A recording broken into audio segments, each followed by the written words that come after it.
La Iglesia Rey de Reyes de Ciudad Merliot presenta su programa La Voz del Rey. En un mundo sin valores, contaminado, enfermo y lleno de falso orgullo, la palabra de Dios tiene la respuesta a tu problema. Mis ovejas oyen mi voz y me siguen. Y ahora con ustedes, el hermano Francisco Torres.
Pero la tecnología es una maravilla, pero también a veces nos falla, ¿verdad? Bien, entonces, ¿qué les decir yo con esto? Que la forma que nosotros tenemos tiene un origen espiritual, de tal manera que el espíritu que yo maneje le va a dar la forma a mi materia, a la expresión de la materia. De eso se trata. Por eso es que dice la palabra que todos deben estar en un solo espíritu. Debemos de tratar de unir nuestros espíritus. Y a veces nosotros queremos unirnos al revés. Primero la materia y después de tratar de trabajar nuestros espíritus. No, dejemos que el espíritu del Mashiach trabaje sobre nosotros. Y Él nos va a unir. ¿Qué tienes que poner? Tu disponibilidad. Bueno, ¿qué hacemos para estar unidos? ¿Qué hacemos para estar unidos? No olviden que la crisis del pueblo de Israel sobrevino de una división, ¿verdad? Y esa división tiene que ser reparada. La base de esa división es la idolatría, porque en el momento en que idolatramos nos separamos de ese espíritu que le dio origen a todo. Cuando yo empiezo a creer otra cosa fuera de eso, perdí la unidad y el espíritu ya no me va a hablar. Y entonces quiero encontrar el camino hacia esa espiritualidad. Yo les invito a una reflexión, por ejemplo. Las grandes religiones del mundo, todas, ¿cuál es el propósito? Les estoy hablando de la que considere usted más pagana. O sea, cualquier religión del mundo lo que dice es que se quiere conectar con Dios. Por eso es que el ecumenismo dice, todos vamos a un solo Dios, no importa dónde esté usted. ¿Por qué dice? Porque nos vamos al mismo Dios. Sí dicen las religiones del mundo. Pero aquí hay un asunto. ¿Por qué las religiones diciendo buscar al mismo Dios no todas están de acuerdo? Y sobre eso tenemos serios problemas porque solo en lo que conocemos como cristianismo tenemos más de 3.500 denominaciones. Más de 3.500. Y eso nos genera pues algún problema. ¿Pero qué es eso? La expresión de que el hombre quiere buscar al Eterno, quiere buscar a Elohim, buscando un mecanismo. Es decir, hemos armado, o sea, el hombre en su ser espiritual ha armado religiones. Pero el camino está al revés. Primero hay que encontrar el espíritu del Eterno y luego Él nos va a ir diciendo cómo se arma, nos va alumbrando el camino. Pero si nosotros formamos primero la religión, por eso es que hay tanta división entre religiones, aunque todos dicen ser el mismo camino que llevamos, el mismo objetivo, tal vez el camino no, pero el mismo objetivo. Cosa es unificar el espíritu del Eterno, y eso es lo que va a hacer el Mesías. Y para eso formó Él el pueblo de Israel, y eso es lo que hemos estado estudiando. El pueblo de Israel se complicó. Ahora hay que restaurar. ¿Cuál es el plan de restauración que nos prometió nuestro Creador? ¿Y dónde lo habla? Lo vamos a ver. Bueno, primero, recuerdan ustedes que tenemos que hablar de que el plan de restauración incluía reparar el instrumento. ¿Quién es el instrumento de restauración? Israel. Porque para eso fue creado, para hacer luz en medio de las naciones. Israel cambió los fusibles y puso el polo negativo en un lado y el positivo en el otro, y entonces no alumbra. Cuando tenemos invertidos los polos, ¿verdad que no se alumbra? Tienen que estar bien ordenados, unidos correctamente, y el filamento da la luz. Por eso la luz del Masías, dice que el Masías es la luz, y les hace el llamado en el libro 5 de Mateo, dice: vosotros sois la luz del mundo. Nadie enciende una lámpara para ponerla debajo del almud o de la mesa. Se debe encender la lámpara para que, dice, todo el que entre la vea y sea guía para los demás. Pero si la sal ha perdido desde su sazón, ¿de qué sirve la sal? Será tirada, desechada, ya no tiene sabor la sal. ¿Por qué dice que somos la sal y la luz? Porque ese es el supuesto de Israel. Deja salir a mi pueblo Israel para que me sirva. Y los congrega al pie del monte del Sinaí. ¿Cuántos hombres salían, dice la Biblia? 600,000 hombres. Capítulo 19 de Éxodo. Y les dice a esos 600,000: vosotros seréis para mí un especial tesoro, si cumple los mandamientos que yo te ordeno hoy.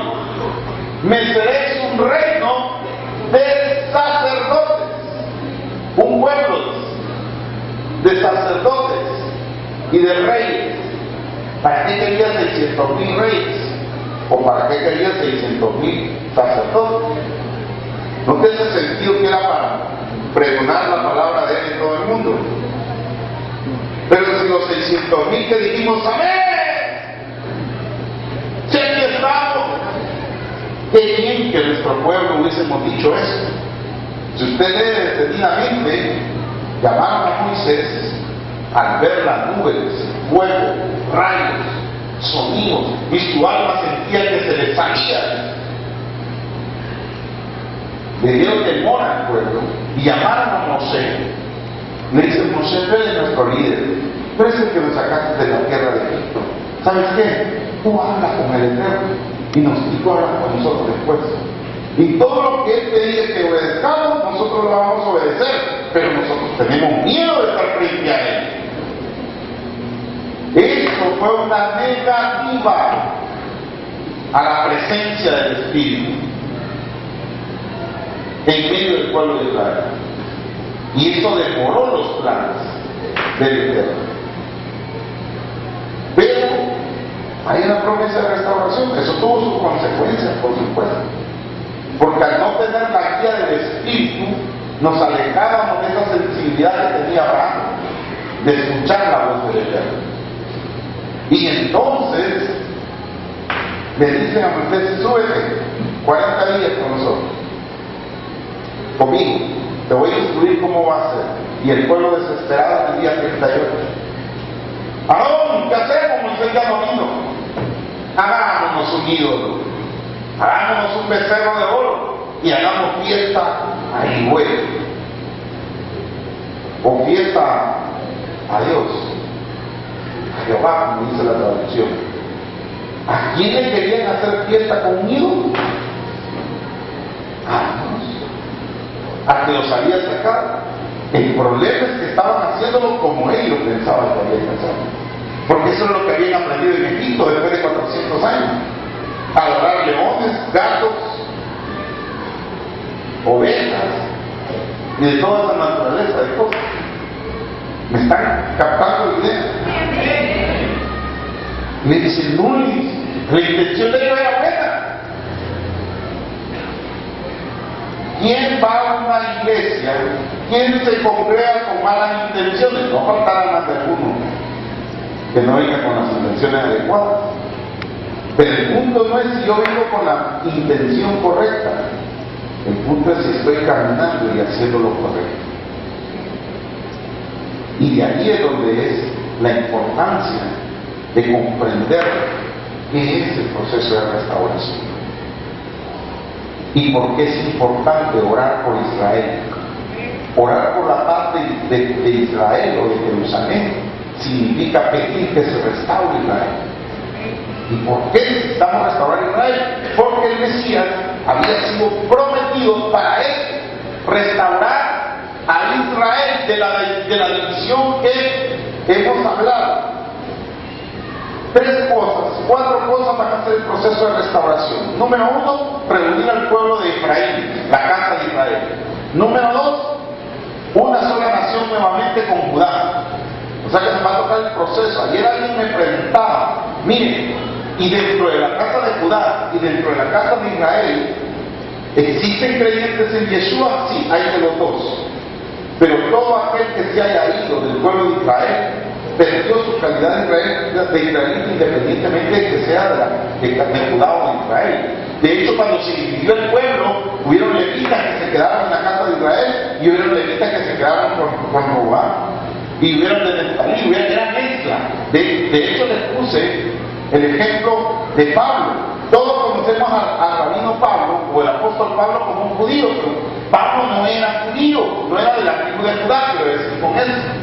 Todo el mundo le reconocía como el judío Pablo, pero Pablo era benjamita, era de la tribu de Benjamín. Pero a todos los que se quedaban con Judá se les llamó judíos, no importa de qué tribu era. Y a todos los que se quedaron en la casa de Israel con Jeroboam se les llamó efraimitas, no importa de qué tribu era, incluso algunos judíos. Muy bien, pero ¿qué dicen las profecías sobre la tribu de Efraín? Efraín será el primero en reconocer al Mashiach. Si está escrito. Si ustedes leen las profecías para cada tribu, en el libro de Génesis, capítulo 49, verán que cuando le dan la bendición a José, le dice que él será el que tenga que congregar y liderar al pueblo de Israel en su restauración. Y si tenemos el libro de Deuteronomio, el capítulo 32, ya que no tenemos presentación, vamos a leer más.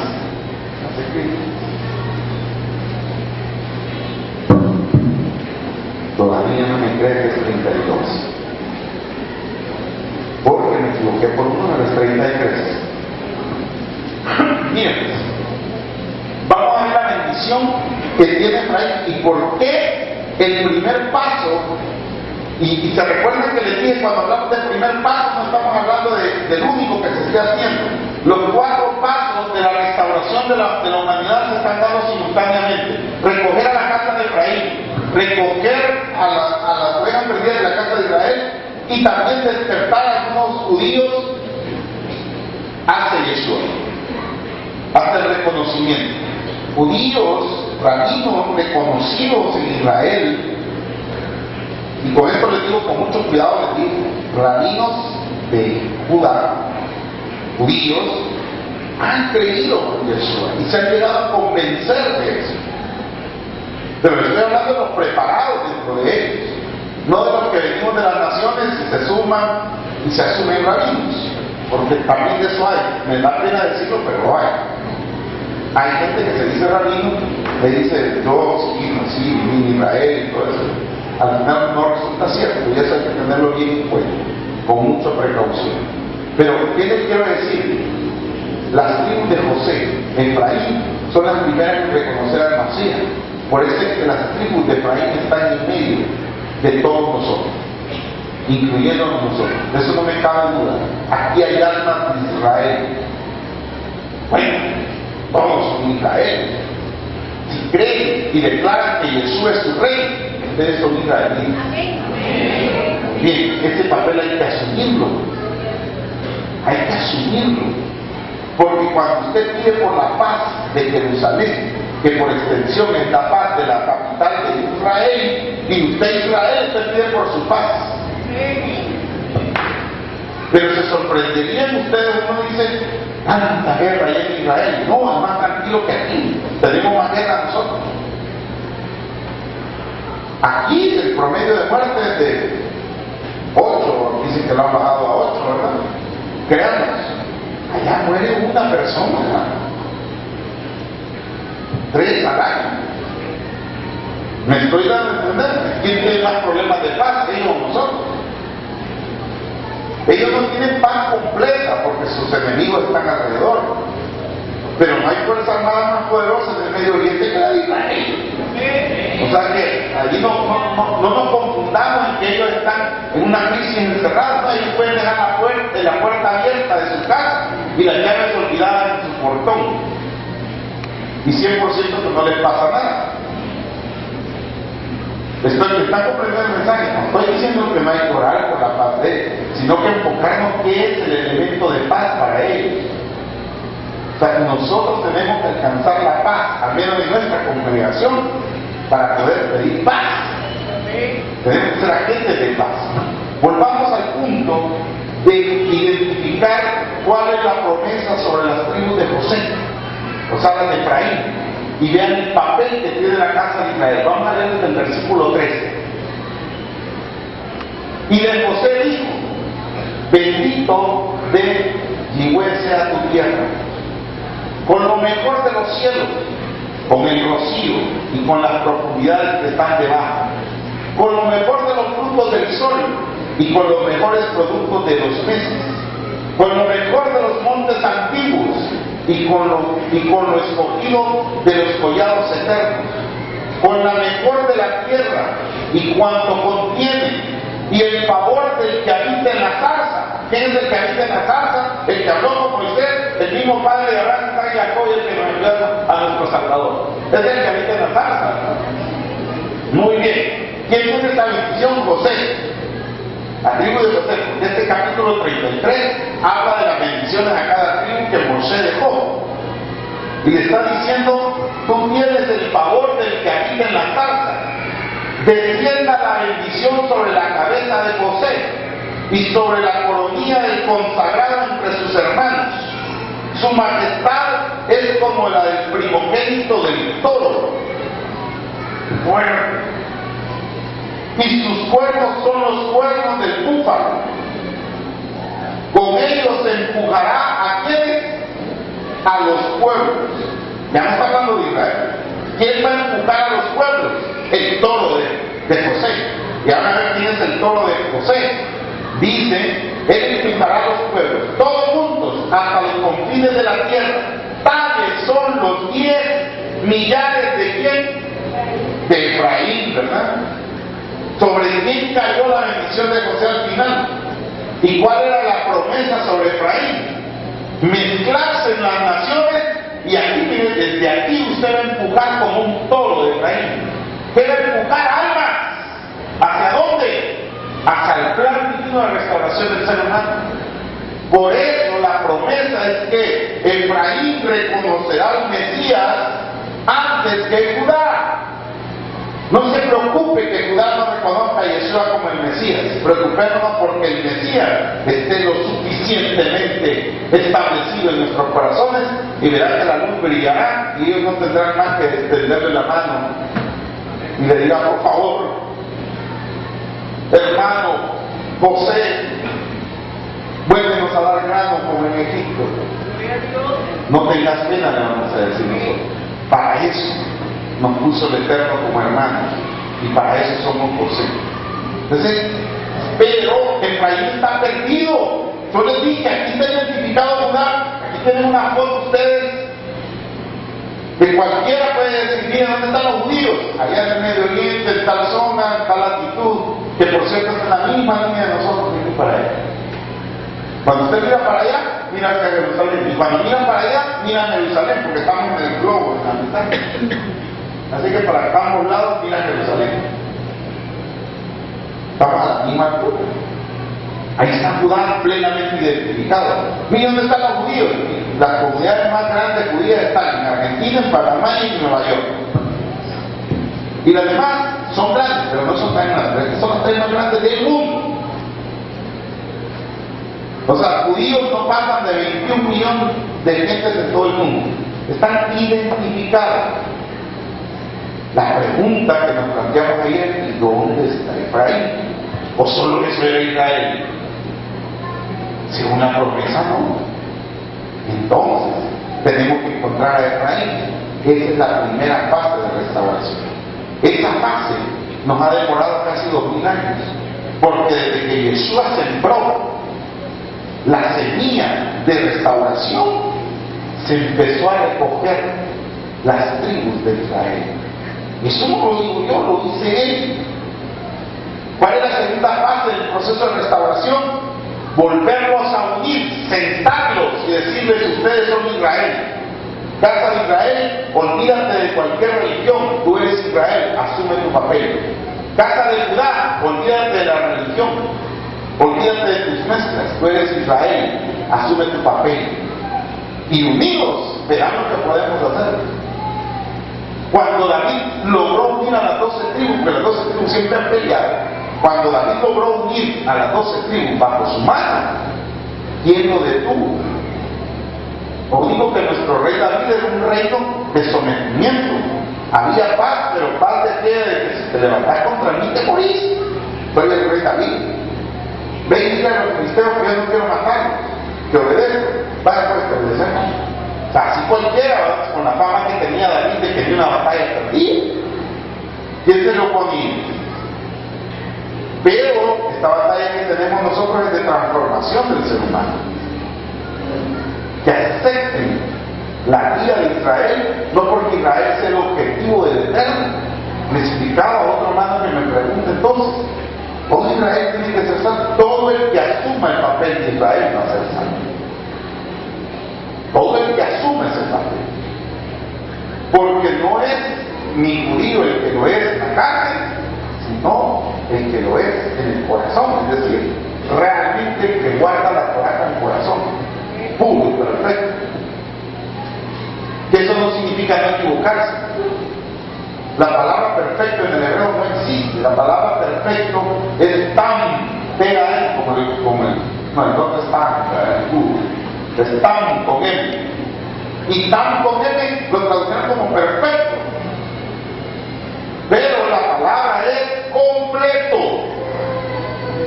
Completo. Por eso Abraham le dijeron: anda delante de mí y sé completo. Pero cuando nos dicen sé perfecto, ¿y quién va a ser perfecto? Mire, hermano, yo tengo un gran conflicto porque el Señor dijo: bienaventurados los que pecan, bienaventurados a ti. Pero en el cierre de ese capítulo 5 de Mateo dice: sean perfectos porque su Padre es perfecto. ¿Qué te está pidiendo perfección? Claro, en mente latina o en la mente española, perfección es ni un centímetro a la derecha ni a la izquierda. No es el concepto de que sea integral, completo. Y por eso es que tenemos barreras nosotros a veces de acercarnos a nuestro Padre Creador, porque creemos que Él nos exige una perfección milimétrica. No, Él es nuestro Padre. Usted le exige a su hijo que no se equivoque. Al contrario, le empezás a empujar a que camine. Y si se cae, lo pequeas. No, lo levantaste, ¿no? Porque Él está aprendiendo. Él está ensayando a parecerse a su progenitor. Ese es el trabajo de nosotros. Buscar la perfección, pero ya con este concepto de ser completo. Y ser completo significa ser limpio. Tener integridad en cada cosa que hagamos, aunque no la logremos hacer perfectamente. Yo puse todo mi corazón en esto. A la próxima, el plan de restauración va por restaurar a Efraín, luego unirlo con Judá, y a partir de ese momento va a haber un pacto renovado. Brit Hadashah. Libro de Jeremías capítulo 31 y Hebreos 8 son los únicos dos lugares donde ustedes encuentran que se habla de un nuevo pacto. Y ese pacto dice que va a ser con la casa de Israel y con la casa de Judá. ¿Usted quiere estar en el nuevo pacto? ¿O usted ya asume estar en el nuevo pacto? Muy bien. Ese es un derecho de todos los que somos discípulos de Yeshua. Si usted es discípulo de Yeshua y dice, yo soy discípulo de Yeshua y estoy en el nuevo pacto, muy bien. Tarea suya es que si firma un pacto, sepa su contenido. Tiene que saber su contenido. ¿Cuál es el contenido de ese pacto? Bueno, veamos. ¿Dónde nos gustaría más leer? En Jeremías.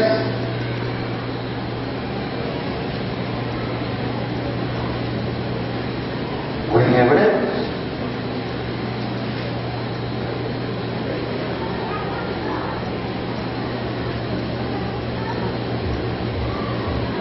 Jeremías capítulo 31, versículos 31.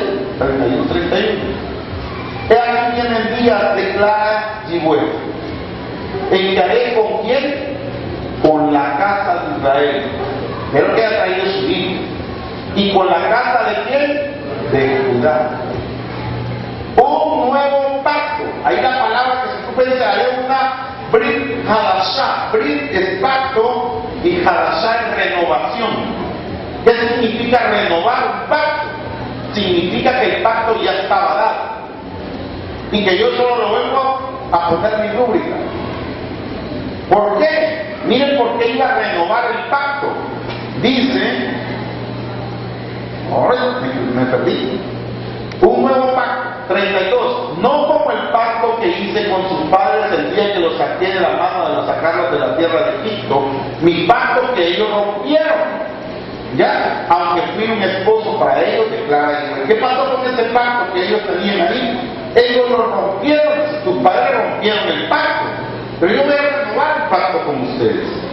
Porque ese es el pacto que haré con la casa de Israel después de aquellos días, declara Yahweh. Pondré mi Torah dentro de ellos y sobre sus corazones la escribiré, y yo seré su Elohim y ellos serán mi pueblo. Y no tendrán que enseñar más cada uno a su prójimo. ¿Ya ven cuál es el propósito de Israel?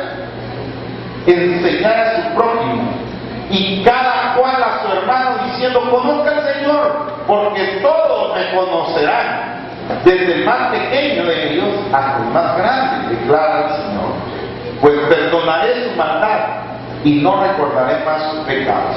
Así ha dicho el Señor. Y si alguien dice que no va a creer en esto, es más fácil que se le corte su brazo derecho, que se olvide de esta promesa, dice. Eso tiene que cumplirse, ¿no? ¿Y con quién es este pacto? Casa de Israel y casa de Judá. Entonces veis cómo es urgente reconstruir a Israel. ¿Se sienta parte de Israel usted o no se sienta parte de Israel? Asumamos que aquí la mitad me dice por ahí, hermano, yo no tengo nada que ver con Israel, yo soy discípulo de Yeshua. Entonces ayúdenme, porque uno de sus mandatos es restaurar la casa de Israel. Es decir, mire, pues, Isaías 11, que es donde nos quedamos ayer. Van a ver, todos estamos de acuerdo en que Isaías es el libro mesiánico. ¿Sí? La vara de Isaías retoñando. El de Nazaret, o Nazaret.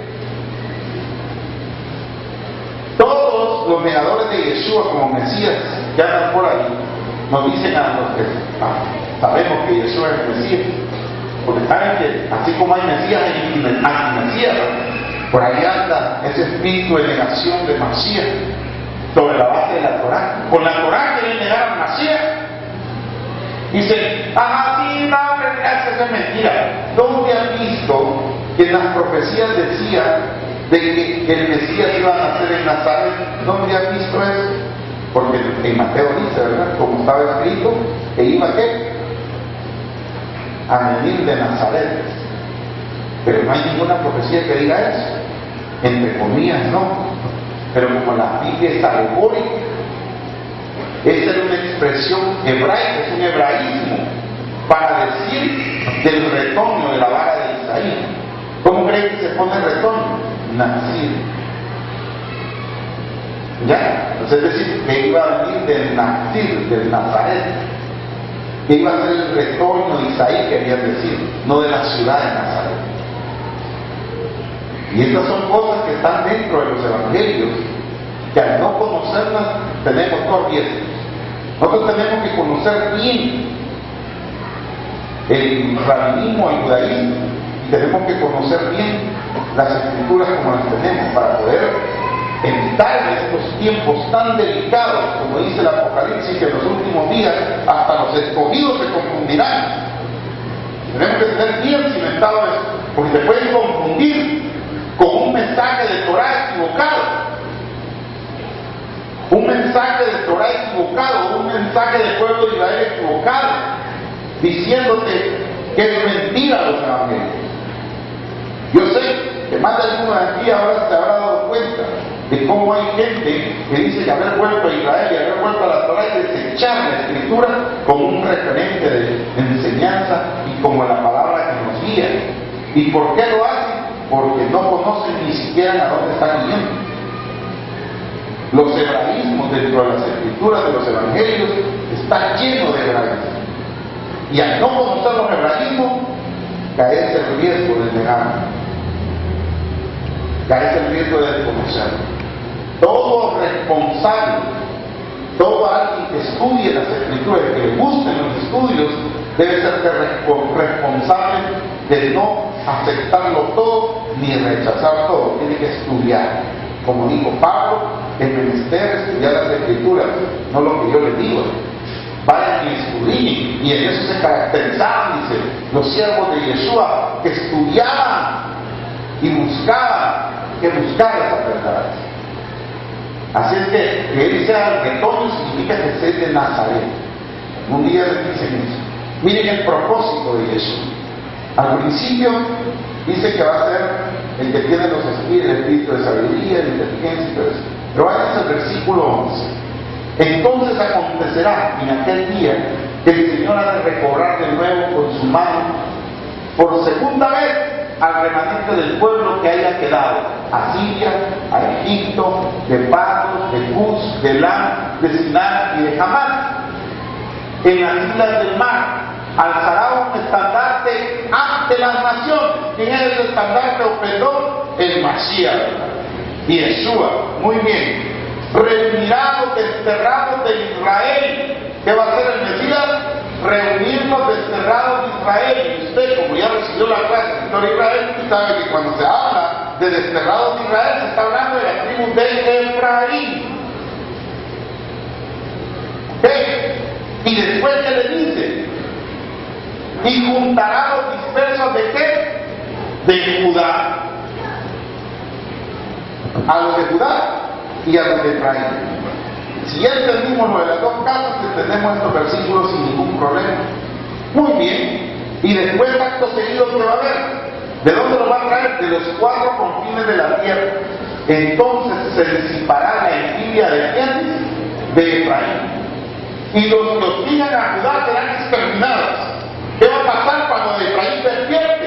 Todo enemigo de los judíos lo vamos a exterminar. Porque nuestra fuerza espiritual va a ser tan poderosa y tan numerosa que no va a haber quien quiera destruir a Judá. Y no va a ser un hecho aislado ahí, como que descanse en paz el coronel Castellano, ¿verdad? Que lo nombraron hombre, le hicieron un árbol en el Monte de los Olivos porque rescató a casi 30,000 judíos con pasaportes salvadoreños. Como él era el agregado militar allá en uno de los países de Europa, creo que en Francia, vino él y a los judíos que lo estaban exterminando le dijo: no, aquí está el pasaporte salvadoreño, solamente salvadoreño, y empezaron ellos a emigrar a América con pasaporte salvadoreño. Y aquí vino muchos judíos acá en Salvador, que tenían pasaporte, pero él era judío. Pero este señor Castellano tuvo el corazón. Este hecho no va a ser aislado, va a ser el hecho de todos, como el que le conté del rey de Dinamarca. Vamos a proteger a Judá, pero primero tenemos que entender que somos de Israel, que somos la casa de Israel. Porque una vez más, cuando ya Efraín no envidia a Judá, porque Efraín tenía un poco de pleito con Judá, siempre lo ha tenido. Se los expliqué, el pleito entre José y Judá ya ha venido rebotando de generación en generación. Pero este pleito lo desata el Mesías, así que todos serán exterminados. Y Efraín dice: no envidiará más a Judá, y Judá no va a hostigar más a Efraín. Se arregló la cosa. ¿Quién va a hacer esto? ¿Quién va a hacer? ¿En manos de quién se va a hacer? En manos del Mesías, del hijo de Isaí. Por eso el libro de Ezequiel 37, capítulo 37 de Ezequiel, habla la profecía de los huesos secos, y una vez identificada la casa de Israel, cuando leímos, ¿verdad?, en la clase de ayer, estos huesos que ves ahí que no tienen vida, ¿quién son? Le digo: la casa de Israel. Entonces, hijo de hombre, profetiza que van a tomar espíritu, que van a tomar carne, que van a revivir, y huesos en pie, que son la casa de Israel. ¿Qué va a pasar? Entonces, versículo 11, entonces él me dijo: hijo de hombre, estos huesos son toda la casa de Israel. Ellos dicen: nuestros huesos se han secado y nuestra esperanza ha perecido, estamos completamente destruidos. Por tanto, profetiza y diles: así dice el Señor Elohim: he aquí abriré vuestros sepulcros y haré subir de vuestros sepulcros, pueblo mío, y os llevaré a la tierra de Israel. Y sabréis que yo soy Yahweh, cuando abra vuestros sepulcros y os haga subir de vuestros sepulcros, pueblo mío. Pondré mi espíritu en vosotros y viviréis, y pondré en vuestra tierra. Entonces sabréis que yo soy Yahweh, he hablado, lo he hecho, declara el Señor. Y vino palabra a mí de Yahweh diciendo: y tú, hijo del hombre, y tú, Ben Adán, y tú, Mesías, toma una vara y escribe en ella. ¿Qué le dice que escriba? Para Judá y para los hijos de Israel, sus compañeros. Aquí es donde les digo yo que con Judá se quedaron otros que no eran de la tribu de Judá. Por eso le dicen: para Judá y sus compañeros. Y después le dice: toma luego otra vara y escribe en ella para José, la vara de Efraín, y para toda la casa de Israel, sus compañeros. ¿Ven? Que se quedó en casa de Israel de todas las tribus y en casa de Judá de todas las tribus. ¿Y qué le dijo al Masías? Hablando del Eterno, ¿verdad? A través de Ezequiel le dice: toma una vara y escribe la vara para la tribu de Judá. Escribe la otra vara para la tribu de Judá en Efraín. ¿Y ahora qué vas a hacer? Diles: así dice el Señor: he aquí tomaré la vara de José que está en la mano de Efraín y las tribus de Israel, sus compañeros, las pondré con aquella, con la vara de Judá, y las haré una sola vara, y será uno en mi mano. ¿Hasta cuándo podrá ser uno Judá y Efraín nuevamente? Hasta que aceptemos a Yeshua el Mesías. Nosotros a veces tenemos la idea de que mis hermanos de Judá nos llevan ventaja de bendición. Piensen otra vez después de leer esto, porque si usted identificó al Mesías, perdónenme de la ventaja sin usted, porque si el otro le está diciendo: no, claro que conoce el Mesías, pero no ha venido, y usted tiene clarito que ya vino y por Él está aquí sentado, puesto en pie, por Él ha sido resucitado, por Él ha salido de donde estaba usted y ha tenido esta calidad de vida ahora, buscando al Eterno. Probablemente no esté perfecta, porque no esté completa, pero a ese camino anda buscando. Y mientras tú estés buscando el ser íntegro y completo, eres parte de Israel. Entonces, ¿quién tiene ventaja? Si de ventaja está hablando, no estamos compitiendo. Pero mi deber es despertar a todas las iglesias del Salvador, porque aquí me dio a nacer el Eterno. Y no puedo callar esto, de decirles a las iglesias, a todas, señores, si no despertamos de que somos Israel, no importa que me llamen Iglesia de Reyes, Congregación Shabbat de Efraín, Congregación Dios de Israel, Luz de no sé qué, y todo esto, todo, ¿cómo se llama en iglesia? No importa, porque esos son grupos, somos grupos. Lo importante es que todos sepamos que sumados los grupos somos Israel, pero para ser Israel verdadero hay que ser un israelita. Hay que asumir ese papel. La tarea y el reto de todos nosotros es llegar a ser el Israel y ser calificado como Natanael, un verdadero israelita o un verdadero hijo de Abraham. Porque Yeshua les dijo a aquellos: ay Dios, si ustedes se llaman hijos de Abraham y me quieren matar, si fueran hijos de Abraham, las obras de Abraham harían. Pero son hijos de su padre el diablo. Pero nosotros somos hijos de Abraham. ¿Y a quiénes les estaba diciendo eso? A los romanos, a los griegos, a los babilonios. No, se los estaba diciendo a sus hermanos judíos. Quiere decir que haber nacido judío no te garantiza ser hijo de Abraham. ¿Qué te garantiza ser hijo de Abraham? De cualquier tribu que seas, que hagas las obras de Abraham, nuestro Padre. Eso garantiza. Yo sí hago las obras de Abraham, yo sí soy hijo de Abraham. Soy hijo de Abraham, hago las obras de Abraham. ¿Y qué hacía Abraham? Le enseñaba a todas las naciones el Elohim único. Él no distinguía. A todas las naciones, a quien encontraba le decía: usted conoce al Dios único, conoce que el universo es una unidad y eso está gobernada por Dios. Yahweh, o el omnipotente, o el omnipresente, o el Shaddai, todos esos nombres que ocupa el Eterno para presentarse a la humanidad. Le decía eso a Abraham. Pero eso no es lo normal ahora en las religiones. Todas las religiones hoy se enclavan, y el que no está con nosotros no está con nosotros. Estamos al revés. Entonces, si nosotros tenemos el espíritu del Mesías, el que se murió por nosotros, el que se entregó en favor nuestro y cuya sangre me hace israelita, o no me han leído Efesios 2, yo sé que lo han leído. Levánteme la mano. ¿Quién no ha leído Efesios 2 completo? Todo. No puede leer. Sobre todo el versículo 11 en adelante. Porque dice: vosotros que estabais antes alejados de Israel, tú que no tenías Dios, tú que no tenías promesas, tú que no tenías nada de bendición, ahora eres conciudadano de Israel por la sangre del Mesías. Nadie puede decir no soy Israel, pero no nos podemos quedar como popular en aquel momento diciendo soy hijo de Abraham.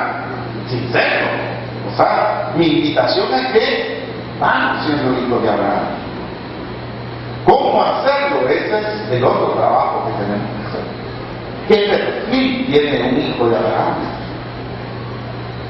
¿Qué perfil tenía Yeshua? Eso vamos a hacer entonces. Seguirle a él, su ejemplo. ¿Qué propósito tenía esta unión? ¿Qué propósito tenía la unión de estas dos varas? He aquí tomaré a los hijos de Israel entre las naciones, a donde se han ido, los recogeré de todas partes y los traeré a su propia tierra. Y haré de ellos una nación en la tierra, en los montes de Israel. Un solo rey será rey de todos ellos. Nunca más serán dos naciones. Y nunca más serán, ¿qué? Divididos en dos reinos. ¿De qué reino está hablando? El de Efraín, el de Judá. Serán uno en el Mesías. No se contaminarán más con ídolos, ni con sus abominaciones, ni con ninguna de sus transgresiones, sino que los libraré de todos los lugares en que pecaron, y los limpiaré, y ellos serán mi pueblo, y yo seré su Elohim. Mi siervo David será rey sobre ellos, y todos tendrán un solo pastor, andarán en mis ordenanzas, y guardarán mis estatutos, y los cumplirán. ¿Para qué van a regresar a ser uno? Para cumplir los estatutos y los mandamientos. Y habitarán en la tierra que di a mi siervo Jacob, en la cual habitarán nuestros padres. En ella habitarán ellos y sus hijos, y los hijos de sus hijos para siempre. Y mi siervo David será su príncipe para siempre. Y haré con ellos un pacto de paz. Será un pacto eterno con ellos, y los estableceré, los multiplicaré, y pondré mi santuario en medio de ellos para siempre. Mi morada estará también junto a ellos, y yo seré su Elohim, y ellos serán mi pueblo. Y aquí viene el versículo claro.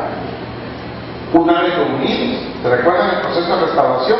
Recoger a Efraín, recoger a Judá, unirlos, perdonarlos, renovar el pacto, que guarden los mandamientos y estatutos ellos para que sepan cómo se hace. Y luego, ya una vez hecho un nuevo pacto de paz con ellos, versículo 26, y las naciones sabrán que yo, Yahweh, santifico a Israel, cuando mi santuario esté en medio de ellos para siempre. ¿Para qué se van a enterar las naciones? Solo para saber, qué bonito, mire cómo santifica a Israel. ¿Para qué no se va a hacer un reino de sacerdotes? Para llevar el conocimiento del Eterno, si el resto del mundo era politeísta. O sea, ¿para qué iba a ser Israel? Para cumplir la promesa de Abraham. ¿Cuál era la promesa de Abraham? Tú vas a ser bendición entre las naciones, padre de naciones, te multiplicaré, y en ti serán benditas todas las naciones de la tierra. Para eso es Israel, para dispersarlo y poder bendecir a todas las naciones. Para eso se necesita un montón de gente.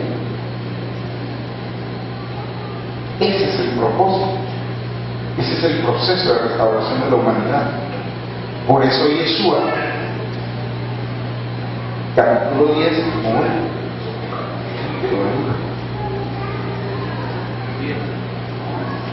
tengo un pulso porque estar en el 10, ¿no? Libro de Juan, si no me equivoco.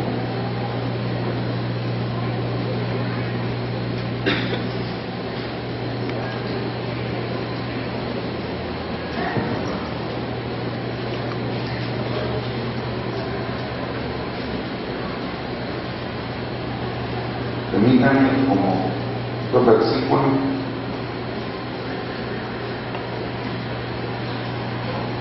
No sé eso. ¿Qué dijo el gran maestro a sus discípulos? ¿A qué les mandó?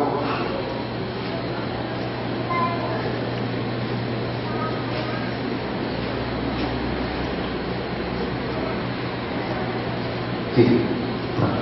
Capítulo 10 de Mateo, yo les he dicho Juan, puede ser un poco confundido, perdón. Vamos a ver las primeras instrucciones de Yeshua hacia sus discípulos. Y vamos a ver y comprender la dimensión de las palabras de Yeshua.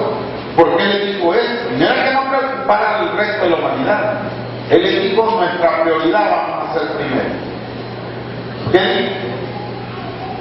Versículo 5. Después de haber escogido a los 12, ¿verdad? A estos 12 envió Yeshua después de instruirlos diciendo: no vayáis por el camino de los gentiles, y no entréis en ninguna ciudad de los samaritanos. Que les dijo, no vayan por cualquier nación, Esto no es peyorativo, ¿verdad? No es despreciativo de Yeshua. No vayan a los gentiles, es decir, no vayan a los otros grupos todavía. Ni vayan de los samaritanos, porque él dice no vayan de los samaritanos, pero los samaritanos eran una mezcla de israelitas con los sirios que lo conquistaron.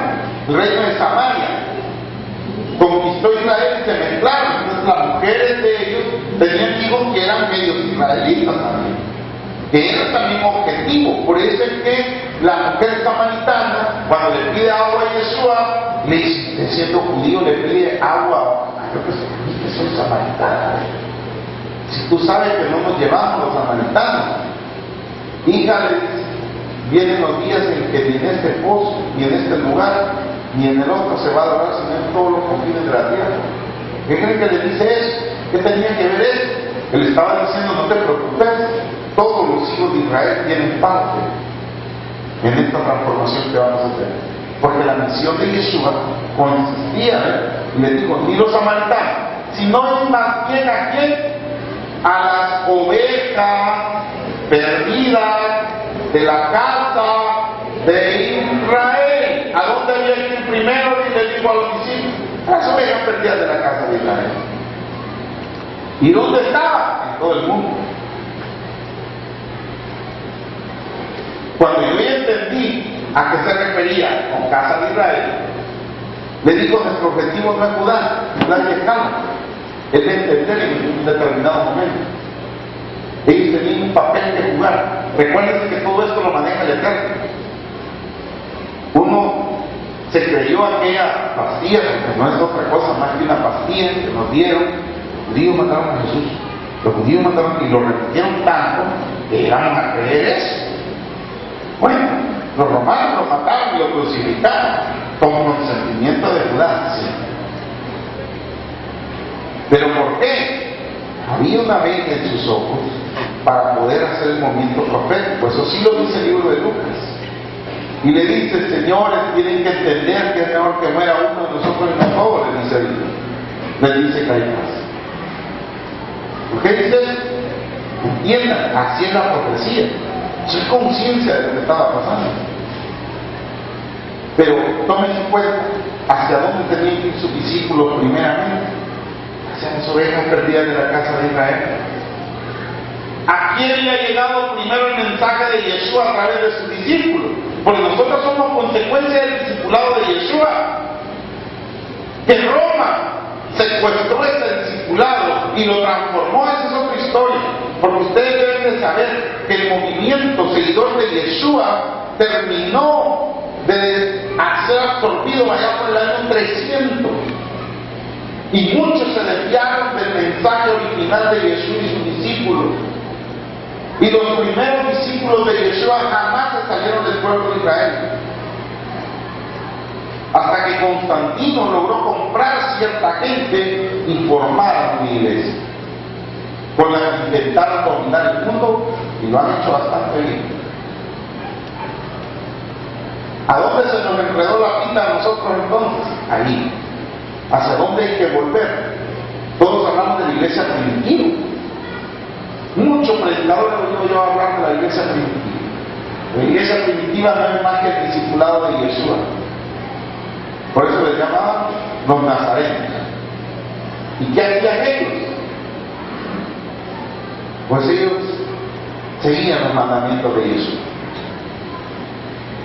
Usted que está diciendo cosas delicadas, esa es la Torah. Eso es lo que la Torah te plantea. Ese es el reino que te plantea la Torah. No que no vas a hacer nada, sino que lo vas a hacer porque deseas hacerlo, te identificas con esa actividad. No porque tienes que. ¿Cuántos de la mañana nosotros levantamos y no quiero ir, pero tengo que? ¿Verdad? Bien, la Torah dice, la mujer no debe llevar ese estrés de tener que. No está diciendo, no vayas. No es cómo vayas. Y el mundo nos pintaría de una manera, porque los hombres serían más responsables y las mujeres más libres y satisfechas. Y eso hay que aceptarlo. Las mujeres son más creativas que nosotros los hombres. Pero una mujer preocupada no es tan creativa. No pierde su creatividad. Y un hombre preocupado es más creativo. Mira cómo hace. Pero él está diseñado para eso. Esas son las cosas que la Torá nos ofrece y las que hay que ir ordenando. Esa es parte de la restauración de Efraín, parte de la casa de Israel. ¿Qué va a hacer el Mashiach? Que restablezcamos estas dos casas. Si mañana tenemos oportunidad de emplear y mañana vamos a resolverlo el proyector, terminaremos la clase mañana. Y el viernes les prometo hablar un poquito de las fiestas solemnes que son para todas las naciones, las fiestas que están y cómo Yeshua cumplió cada una de esas fiestas, porque Yeshua está en cada una de las fiestas del pueblo de Israel. ¿Sí? Hasta aquí llego. Avanza más, el Eterno nos bendiga. Gracias. Hemos presentado La Voz del Rey. Nos vemos en una próxima emisión y que Dios los siga bendiciendo.